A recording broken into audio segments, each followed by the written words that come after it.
就是社会上对那个微信上也有嗯说邓小平做的太缺德了。9月9号毛主席去世，9月10号搞了教师节，全国庆祝。哦，是这样子的。不是他应该教师节应该是或者孔夫子的生日啊、出生啊或者诞辰啊都可以是吧？不应该搞个毛主席9号去世10号就开庆祝会，就是誓不为韩，是吧？他这样是个禁忌，要等到3个月以后了，是吧？你教师节哪一天都可以，是吧？是。我现在我总觉得毛主席这个人的思想一刻也不停止，一刻都不停止，他是抓得很紧很紧。他的思想教育上升的理论是高度。哪怕你是没文化的人，他都把你当成知识分子来管理。对知识分子，他的要求知识分子要跟工人农民接触，要接受贫下中农工人阶级的改造。你不能光有知识，你好吃懒做，吃好的穿好的玩好的，那是不行的。要吃苦多吃苦，你知识分子也要下乡去耕田修水利也要下去。那个时候是创业的时候，跟现在不能比。现在有钱了，他到处玩。他这个钱究竟是怎么来的？政府也不管，只要你有钱，能刺激经济，能增加社会购买力，他好像他是有成绩。他不管这个，所以这个腐败的一时根治很难。这腐败赶不上日本，赶不上新加坡，更赶不上朝鲜。朝鲜金正恩就是一炮打下，把他不爷就在会开会的时候就叫都得把他抓走了。抓走10天之内的枪毙。他那一招很厉害。在毛主席在土改的时候，这个枪毙张青山、刘子成，把2人杀了以后，国家起码20年、30年太平无事。当官的也听话，不怕死的，谁不怕死？所以老百姓现在一想到毛主席那么多子女，没有一个经商的，没有一个当官的，没有什么私有财产，人想来崇拜毛主席。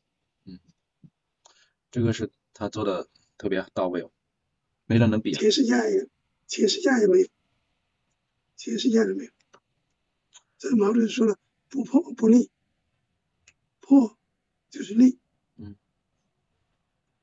革命就是破，斗争就是破，陈旧的东西要改掉，新的思想、新的文化、新的精神，你不然仍然就还是那个旧的。你看我们现在都是为狮子为钱，他那个思想都是陈旧的思想，没有那种公益事业的思想，没有打通思想。如果都是自私的，这个共产主义仍然实现不了。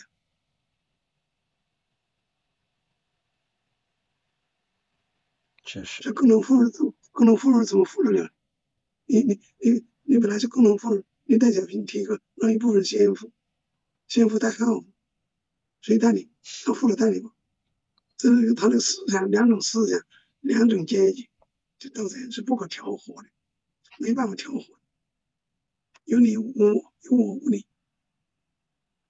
走资本主义走社会主义是难走，走社会主义资本主义走不下去，就把它孤立了。我有一个问题，就是现在不是你比如说有些人比较懒嘛，他就可以少做点东西，然后少挣点钱，那他就可能一辈子他就会安于现状啊，他也不想挣太多钱啊，就是算是有些是比较穷的嘛。在集体的那种生活下面的话，他们有没有什么分别啊？就是比如说有些人聪明很勤快，他过得会不会比那些懒的人好一些啊？你当时的状态是怎么样的？那个差不多，差不多。只能说你聪明一点，你点子多一点，你要是思想好，会跟生能力出一些好的方案，好的意见，队长采纳了，你就用力了，因为这个小伙子不错，思想好，鼓励他，思想上帮助他，让他成长的快一点。像我这样假自己，过去叫假自己。那倒不是，就是真的积极，是真的有本事他才能用你啊。他有的能干的人也从中也受益的也有啊，还有那里招工啊，他经常管不了，又聪明又能干，就带他去做工人，做工做早也有。等于是也是一种阶层的飞跃了，是吧？对，也有人呢，这个他以后有机会读书，他读书出来。也有人有机会的呢，做个排长，叫民兵排长，排长呢，到大队里做连长，这样慢慢往上跑。连是当兵，到部队去当兵，也做了排长、连长，日大到部队去，起码的走的是就是重用了。这样刷起来，有部分人他经过锻炼，到部队里去锻炼，他又成了好人了，成了有能力、有才能的人。这样刷起来，那些在哪个时代好吃懒做的不行啊？是不行，都会给淘汰，是不是？有淘汰的，那个消防知识青年，有的知识青年很刁，他拼命的自己干，要求日大，他要是招工了、招干了，他机会就多一些。但也有很多人像知识分子这样，人们愿意改他只想富，少做点事，工资拿高一点。这样的人一大把。这么说投机取巧，那个时候还是有用吗？有啊，任何时候都有。惨了，害死那老实人，可怜。现在有调皮的巴结领导、巴结老板，小恩小惠，结果呢，他就跟他提一个部门的这个副职，或者提一个部门经理，就这样慢慢往上提了。社会主义也是这样，资本主义也是这样。资本主义它是为个人服务，社会主义为大多数人服务。它有用的话，它的覆盖面呢，它就宽一些。过去门当户对跟现在门当户对不一样。过去或者你成分好，家庭是干部都愿意叫你这个家庭。你要是吊儿郎当，偷鸡摸狗，戴了个发粉紫帽子，人家是不肯到你家去。是这样子的。一个是阶级划分，一个成分划分，一个思想划分。过去是这样的，老实人不吃亏，调皮人吃亏。现在是老实人吃亏，调皮人不吃亏。那之前你说的那个有些调皮的也不吃亏啊，他们就是表面一套，暗地里一套，然后又投机又取巧的，也挺多那个好处的呀。这个有个改造过程，它也可以变好，也可以变坏。毛主席提倡思想政治工作，先有思想，思想放在前面。就邓小平上台以后改成政治思想工作。这样子的分别啊。这思想政治工作是没有无缘无故的爱，也没有无缘无故的恨，思想是第一位的。这个要点个赞，挺好。你要把政治放在第一位，你现在的政治是符合走资本主义道路的政治，你怎么思想好得了呢？所以过去是突出政治，但是政治国在思想领先。有道理。你思想，你个做贼的人，偷鸡摸狗的人，他搞习惯了，他搞得有味，短期内他发了财，但是他的政治上是不好改的。你跟老百姓是格格不入的，人家是勤劳、辛勤苦劳动，你去偷，这思想放在第一位。确实哈。我对这个理解是比较深的。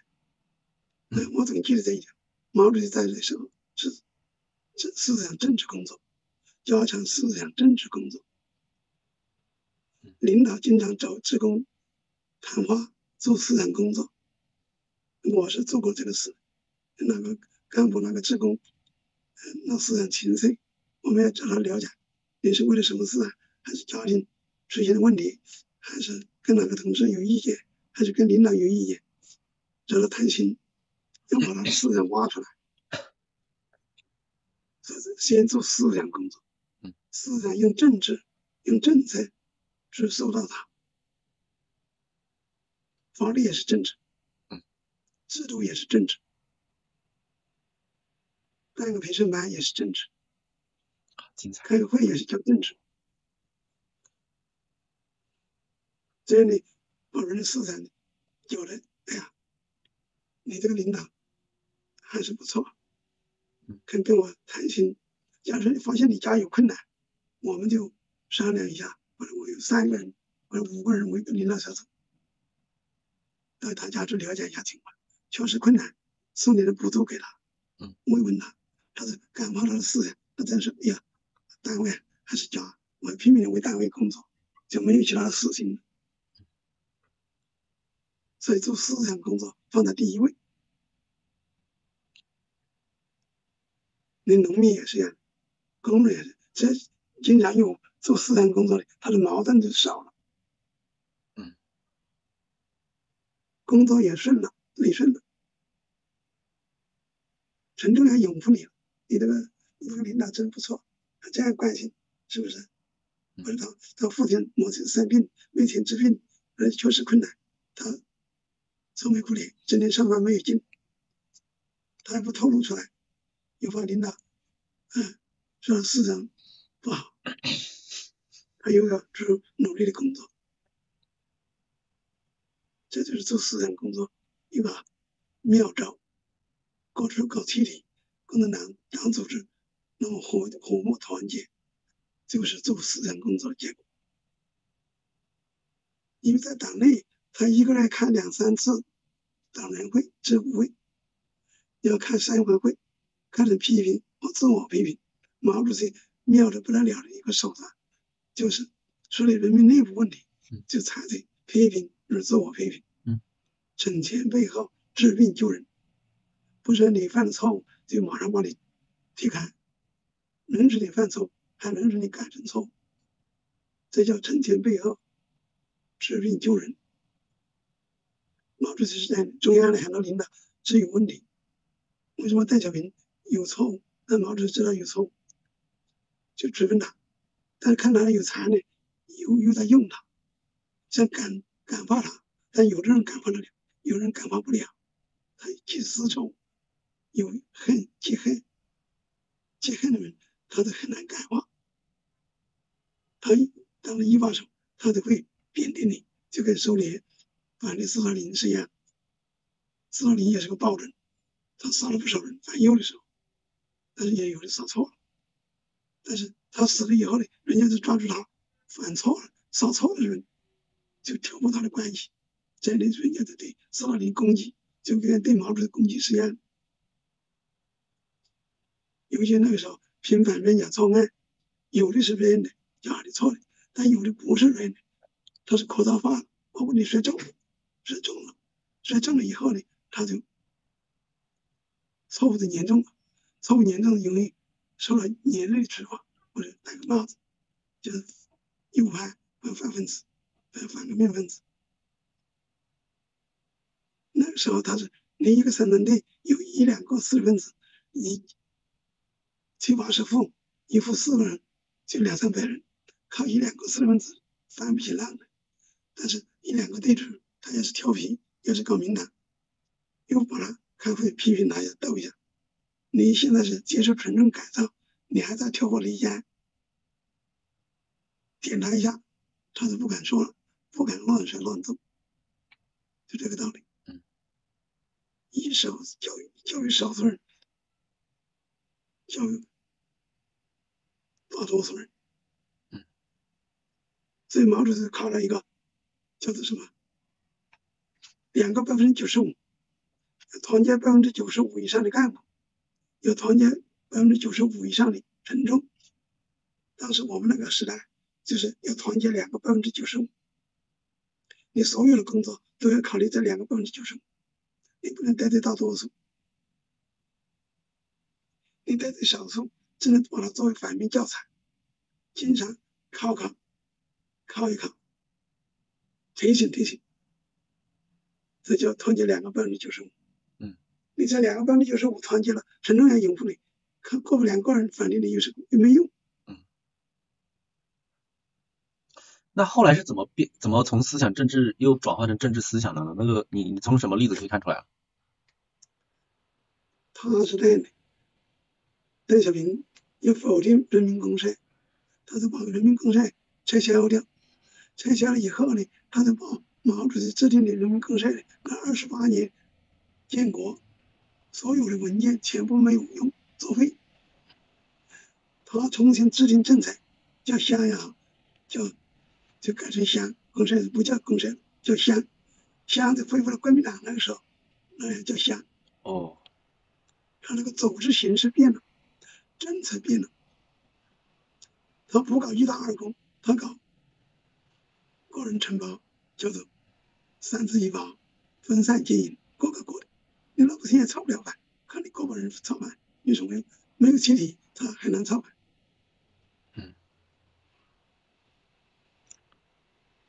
集体的时候有互相监督的作用，最底层的老百姓都有互相监督。不能哪个人做事很刁，那个办事虎头蛇尾，偷工减料，有人就告诉队长，队长呢就说他，他又不听呢，开大会，开全社员会说了，他就没有味道，他没有味道，他老婆也没味道，他老婆也骂他，他父母也说他，那么他就孤立了，他就嚣张不起来，他也只能夹着尾巴做人。所以你不能得罪多数人。他以后就是动不动你没家没户，没有团结的力量，你没有民主了。过去是用大民主管理社会，以后呢？你看我党人退休以后10几年，我也没开个党人会，真正更没开会，不开会你就不知道党的政策变化，法律更不知道。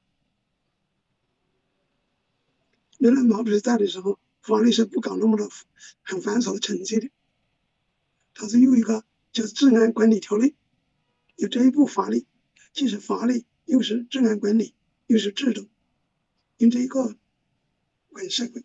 过去哪有那么多人懵懵懂懂，犯罪的犯罪，犯错的犯错，以外开庭还要答辩，那个的繁琐的很，其实是老百姓的。有很多法官就是暗中操作，搞手腕，搞那些文字游戏，还很多人的。毛主席那时候不要历史的，不要历史，他叫人民代表、人民监督人，他叫代表参加法律审判。后面你这个大队也有一个人民代表，那他是主持公正的，他叫治保主任，他了解情况，他说参加开会，这个人该不该判刑，判多少，这个事情是不是事实，他有权利到法庭上去讲话。现在是请委托代理人，成立律师，有抗辩，一个是这个答辩，一个是抗辩。我是对，你是错，当然文化的人可以搞得清楚，老百姓搞得清楚。人要思想进步，社会和气团结，就是要大民主。什么叫大民主？让大多数人在当官的面前管讲话，管提意见。毛主席这样说：政治路线确定之后，干部是决定因素。你干部要是掌权掌舵，这个东西是对是错，要分辨出来。所以干部是决定因素。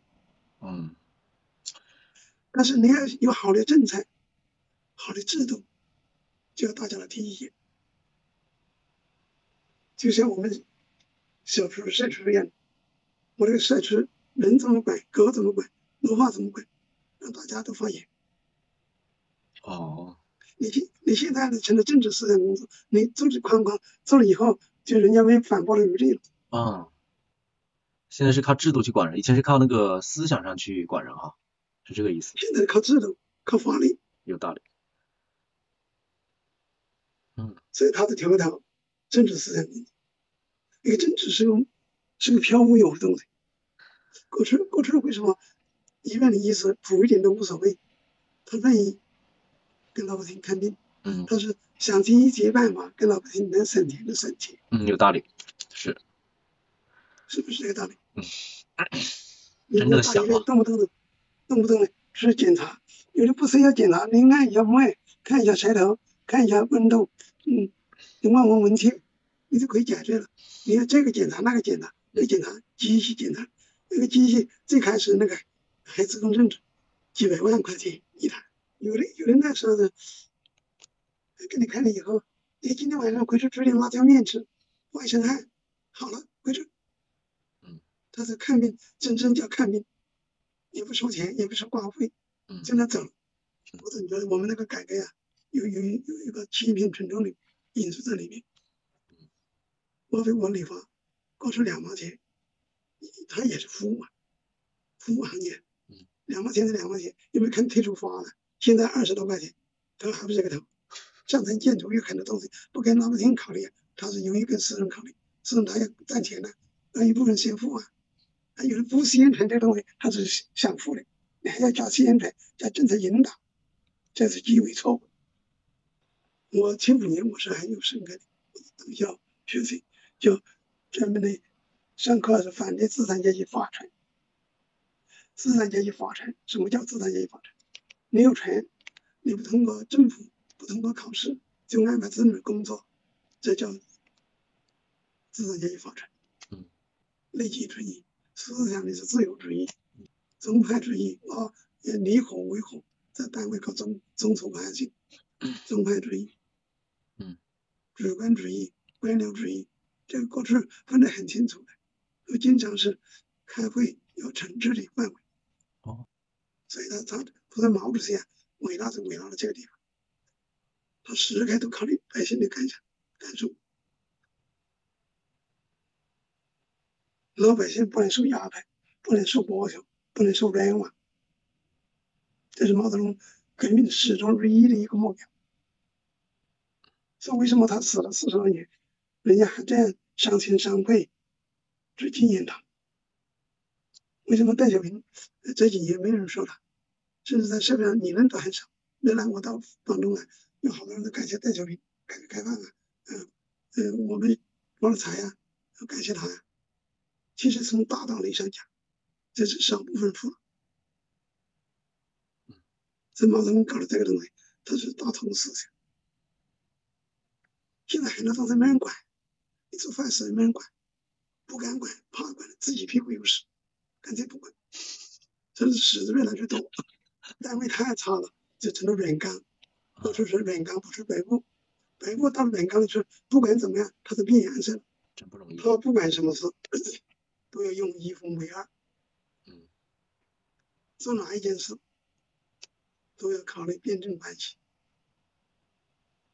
唯心力和唯物力2种。唯心力呢是带有欺骗性的，特别是信没信是唯心的。唯物力呢是看得见摸得着，讲的有道理的，能够成功的，这叫唯物。谢谢。好，再见了。好，再见了，晚安。再见。辛苦叔叔了，晚安，拜拜。谢谢。好。